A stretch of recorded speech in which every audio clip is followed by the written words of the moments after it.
tehdä joka kolmas teos varhaisnuorten tai nuorten romaani. Palkintoehdokkaiden aihekirjo ulottuu synkistä tulevaisuuden kuvista ja nuorten välisestä seksistä sota-ajan inkerinsuomalaisiin. 15 vuotta sitten alettu esimerkiksi rehasilitoida Venäjällä näiden ihmisten muistoa. Että nämä on ollut pakko vaieta nämä asiat. Ja nyt sitten saa kertoa. Valoa. Miksei pimeä? Valossa on se elämänhalu ja elämän voima, joka 14-vuotiaastakin ajaa. Näinkin tällä alalla tuppaa olemaan, että onhan niitä miehiäkin lasten ja nuorten kirjoja tekemässä, mutta kyllä tässä naisenemmistö ehdottomasti on. En mä usko, että se mikään ongelma on tälläkään alalla.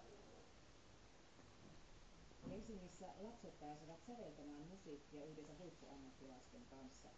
Musiikkikasvatusyhteistyön nimenä on Kuule, minä sävellän, ja sinne osallistuu muusikoita ja suomalaissäveltäjiä.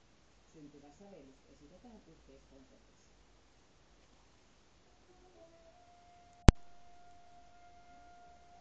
Tulevaisuuden säveltäjät kohtasivat alalla ja toimivat ammattilaiset tänään Musiikkitalossa Helsingissä. Ainutlaatuisessa koulutusohjelmassa on mukana Sibelius Akatemian Radion sinfoniaorkesteri, Helsingin kaupunginorkesteri ja kansallisorkesteri.